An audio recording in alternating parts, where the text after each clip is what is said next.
Shalom, everyone.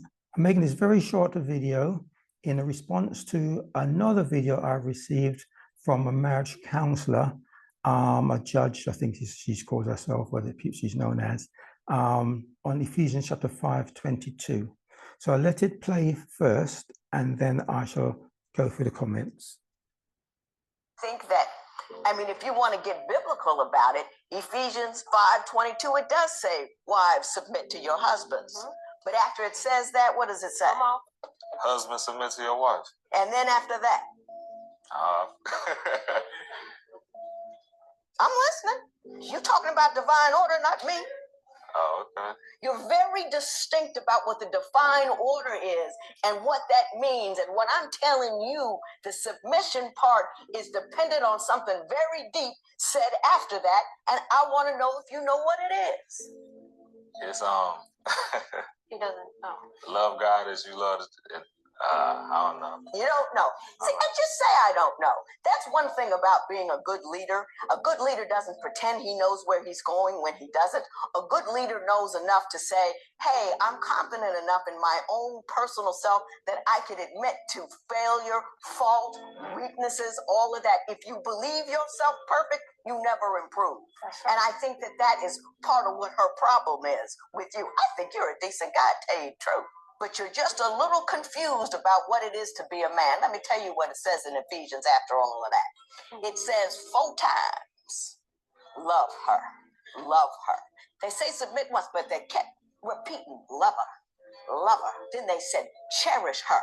Then they said, nourish her. Because all of these 5 verses of demands on you before you get what the submission from her. True leaders don't have to ask anybody to follow. They're going somewhere that other person wants to be, and she wants to follow you. That's what a true leader is. Right, I'll comment on that. Actually, she's kind of wrong on the last point, a true leader. I saw some, if you're in the army or one of those military things, if you admit to your soldiers you do not know where you're going or things like that, you break their morale, people desert, get afraid, and when the enemy comes, they run away. So actually, a good leader will stand up strong and show they know things, even when they don't know, as they're figuring it out. Because what they do not want is for everyone to get afraid and start panicking and so forth. Anyway, okay, coming on to this video. This woman, regardless of her position in the media world and so forth, should not be given relationship nor marriage advice based on Ephesians chapter 5, verse 22. She can do it from her own opinion, but not using the Bible to support it. Her comments may be liked by women, but is anti the way of God spoken in the Bible. Many people think they know and understand the Bible or the way of its God, but do not. For example, the man said, after verse 22 of the chapter, 5:22, the chapter says that men are to submit to his wives. It does not actually say that. Nowhere in the Bible does it say that, as that would be contrary to what God himself has said. 2 examples. In Genesis chapter 3, verse 16, God told Eve, thy husband and he shall rule over thee. You can read the whole verse. She got 2 punishments to pain in childbirth, and thy husband shall rule over thee. Also, the position of wives in the context of Exodus chapter 20, verse 17, where it says, thou shalt not covet thy neighbor's house, thou shalt not covet thy neighbor's wife, nor his manservant, nor his maidservant, nor his ox, nor his ass, nor anything that is thy neighbor's. So that is the divine order set up by God, very distinct, to use her words. She's wrong to say that the wives' submission part is dependent on what comes after the verse 22. The above shows the submission is not dependent, coming from as what God has said. She's also wrong to read into what comes after verse 22 as it depends on. The 3 verses, I think she says 4, 4 times the word love is there. I found 3 verses. The 3 verses mentioning love on which she chooses to rely are not in favor of the wife, if you understand them properly, but the husband. Ephesians 5:25. Husbands, love your wives, as one of the uses, but she forgets it says, even as Christ also loved the church and gave himself for it. And I'll explain these verses later on in their context. The second one, and then it goes on to say that he might. So that he might is dependent on something that comes first. The next one is verse 28. So ought men to love their wives as their own bodies. He that loves his wife loves himself. Verse 33. Nevertheless, let every one of you in particular so love his wife even as himself, and the wife see that she reverence her husband. Putting those 3 verses in context, we ought to at least start from the beginning of chapter 5, if not the whole epistle, but I obviously can't take time for the whole epistle. This is not one of those studies. But as 2 Peter 3:15-16 says, the unlearned, and I mean the Old Testament in the ways of God, because there was no New Testament when Peter said that misunderstand Paul's writings. Thus, Ephesians 5:22 is dependent, and in the context, let's say, start from verse 1, and that says, be you therefore followers of God. So the first thing Paul is saying, be followers of God. Not of him, but he's starting you off, the first point is be followers of God, meaning what God has says, as, for example, in Ephesians, in Genesis 3:16 and 20, Exodus 20:17 above. Another one of God's directives and divine order can be seen in the book of Numbers, chapter 30, verse 3. To the end, you have to read a few verses, but I'm just going to pick out some of the wording. If a woman also vows a vow unto the Lord, and binds herself by a bond, and it goes on unto the Lord. And verse 6, and if she at all has a husband, when she vowed or uttered anything out of her lips, wherein she bound her soul. And verse 13, every vow, this is conclusion, every vow and every binding oath to afflict the soul, her husband may establish it, or her husband may make it void. So it's saying that if a wife makes a vow to God, that the husband can establish it or deny it. He has the final word. But if you read it for the full law. Going on to her verses, 5:25. It makes a condition as even as Christ God.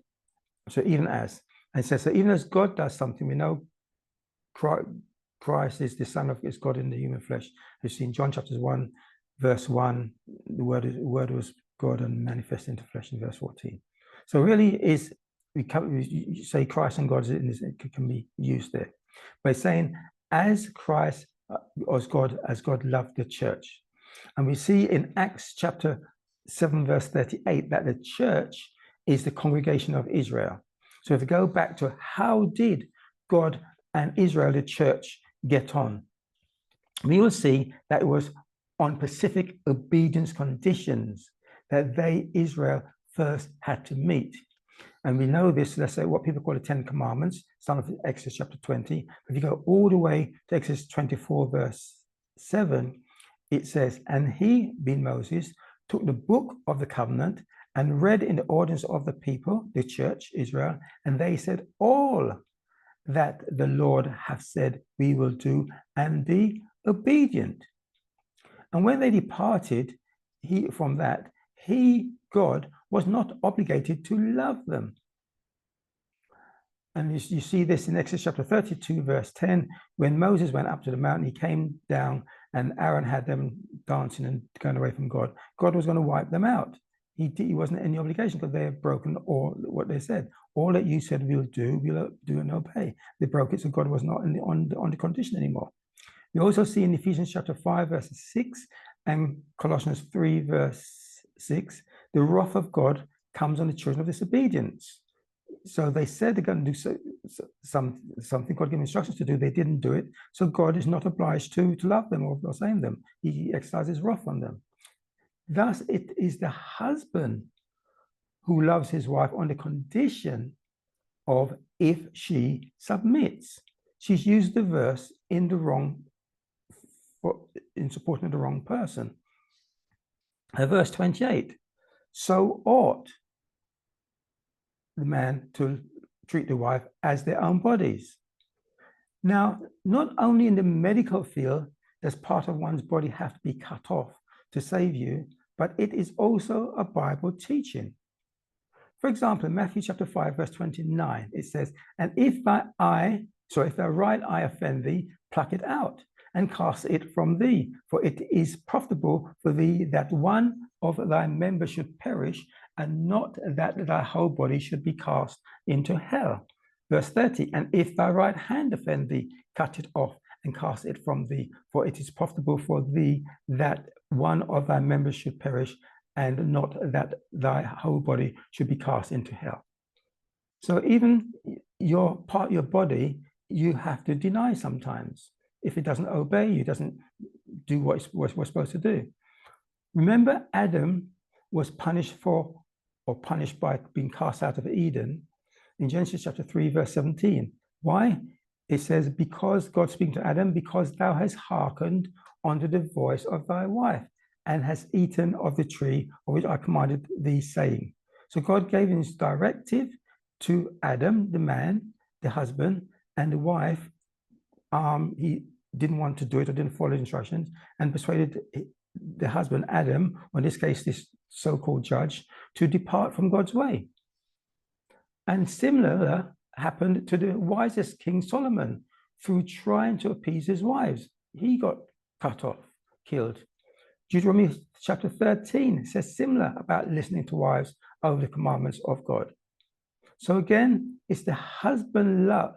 Again, husband loves as a reaction to the wife's submission, not as she says. The third verse she used has the word reverence in it. And reverence is to hold someone in very high esteem. It is similar to what God told Moses and Aaron. In Exodus chapter 4, verse 16, I'll just give you part of the verse. And thou shalt be to him instead of God. So God is putting Moses in the place of, in high esteem in the eyes of Aaron. And remember, Sarah called her husband Abraham Lord or Master, which is true translation, in Genesis chapter 18, verse 12. So that is the order God has set out.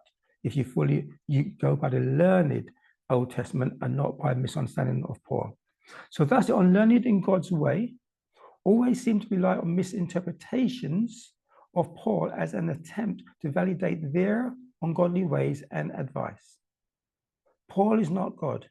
He cannot create a new way contrary to God's written Old Testament ways. Look up Galatians 1 verses 8. Even Paul said, if an angel or himself comes and tells you to depart from God's way, you don't do it. And also look up 2 Corinthians chapter 11 verse 4, where it talks about Satan comes as an angel of light and he has ministers comes as an angel of light. I'm not saying this judge is one of those, but she's unlearned in the ways of God. It is for the above example reasons and the wrong gender misinformation women like the speaker gives out that Paul says they should not give men their biblical advice. In 1 Corinthians chapter 14, verse 34, chapter 11, verse 3, 1 Timothy chapter 2, verse 11, and Titus chapter 2, verse 5. All verses saying that women should not be preaching or directing in the church or so forth. She, the speaker, ended by saying the husband was to cherish and nourish his wife, and on that plus a string of other conditions is when the wife submits. She's wrong.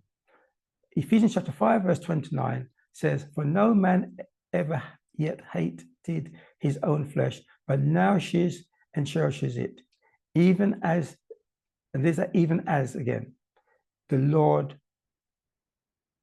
the church, the Lord, the church. So here and I just went through the parallel, how it went. It was Israel, the church, have to do something first, meet the condition, and then God loved Israel after that, did things for them after that. And many times God has told people, if they do something, then he will. That's the law, the learned way. That is the same biblical context of the husband's obligation to his wife. Genesis chapter 4, verse 7, for example. If thou do well, this is God telling Cain, who killed Abel, shall thou not be accepted? And if you don't do well, you're not accepted. Genesis chapter 18, verse 17, verse 1, God told to Abraham, walk before me and be thou perfect, and I will. So you do your bit first, and then I will do my bit. Genesis chapter 18, verse 26, and the Lord said, if I find in Sodom 50 righteous within the city, then I will.